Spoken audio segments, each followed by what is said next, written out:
ভুড়ি খেতে ভালোবাসেন না এমন মানুষ খুঁজে পাওয়া খুবই মুশকিল। ভুড়ি আমরা বিভিন্নভাবে রান্না করি, তবে আজকে এই রেসিপিটা ফলো করলে যারা একদমই নতুন তারা এই রেসিপিটা ফলো করে শিখে নিতে পারবেন। আসসালামু আলাইকুম সবাইকে, আমার রেসিপি ব্লগে আজকে একটা রেসিপি শেয়ার করব আপনাদের সাথে। A to Z আমি সব কিছু দেখাবো। তো এই তো আমি এখানে প্রায় 1.5 কেজি পরিমাণ ভুড়ি নিয়েছি, আর এই ভুড়িগুলো আমি একদম ভালোভাবে ক্লিন করে নেব। ভুড়ির মধ্যে লেগে থাকা কালো কালো যে ছোপ ছোপ যে দাগগুলি আছে, এই চামড়াগুলি আমি টেনে ভালোভাবে ক্লিন করে নিব। ক্লিন করে দেন হচ্ছে রান্নাতে চলে যাব। আর ভুঁড়ি রান্নার টেস্ট কিন্তু অনেকটাই নির্ভর করে ভুঁড়িটা কতটুকু আপনি ক্লিন করে ধুয়েছেন।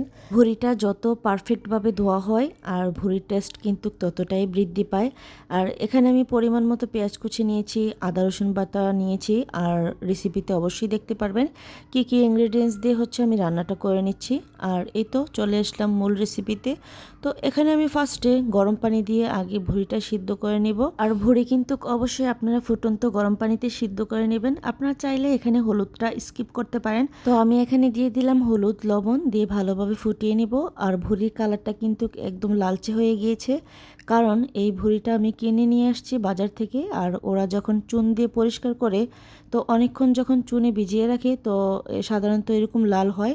এতে ভয় পাওয়ার কোনো কারণ নেই। তো ফার্স্টে দিয়ে দিলাম এখানে তেল। আর তেল আমি এখানে অল্প ইউজ করেছি, কারণ বেশি তেল হচ্ছে আমাদের স্বাস্থ্যের জন্য একদমই আনহেলদি। তো এখানে অল্প পরিমাণে তেলটা দিয়েছি।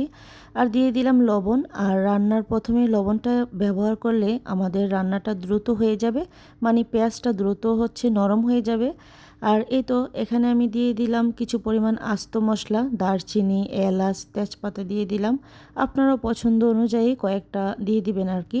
আর এখানে দিয়ে দিলাম আমি 3 টেবিল চামচ আদা রসুন বাটা, 3 টেবিল চামচ আদা, 3 টেবিল চামচ রসুন দিয়ে দিলাম। দিয়ে ভালোভাবে হচ্ছে এটা ভেজে নিব একটু।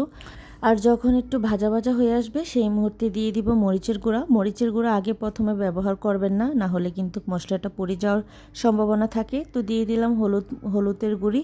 আপনারাও এখানে পরিমাণ মতো দিয়ে দিবেন, আপনাদের বুড়ির পরিমাণ মতন। তো এখানে কিছু পরিমাণ পানি দিয়ে দিলাম, দিয়ে ভালোভাবে মশলাটা কষিয়ে নিব। আর এখানে দিয়ে দিয়েছি আমি গরম মশলা গুঁড়ি, ধনিয়া গুঁড়ি। আমি গরম মশলাটা এখানে ইউজ করেছি।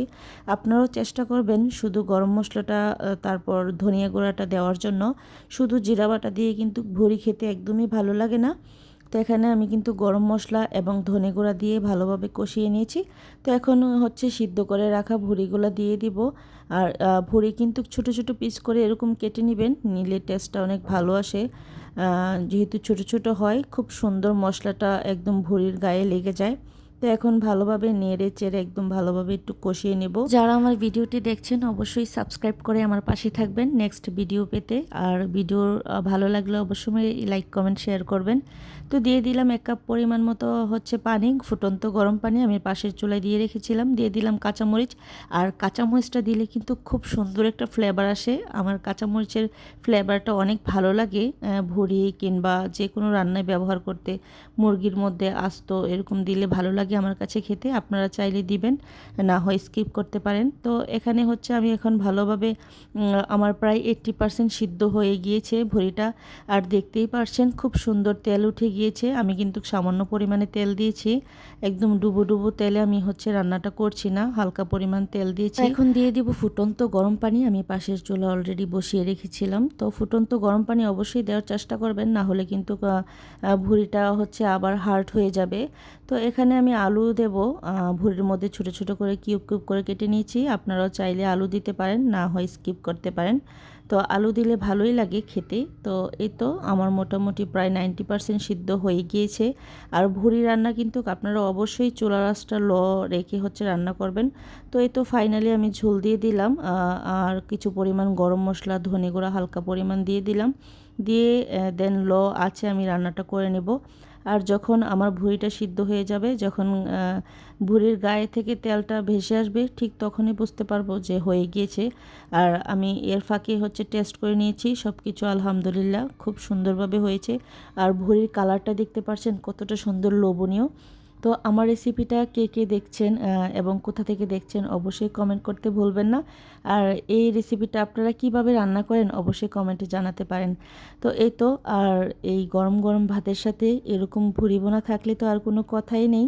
তো আজকে আমার রেসিপিটা কেমন লাগলো আপনারা কিন্তু অবশ্যই কমেন্ট করে জানাবেন। আর সেম প্রসেসে আপনারাও রান্নাটা করে নিতে পারেন।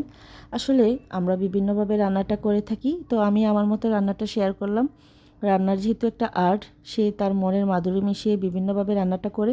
আর দেখতেই পারছেন কতটা সুন্দর লোভনীয়, একদম সেদ্ধ হয়ে গিয়েছে মাখা মাখা। আর গরম গরম ভাতের সাথে কিন্তু এই বুড়িটা একদম পারফেক্ট। তো এই তো, আজ বিদায় নিচ্ছি, নেক্সট কোনো ব্লগ নিয়ে আপনাদের সাথে হাজির হব। আল্লাহ হাফেজ।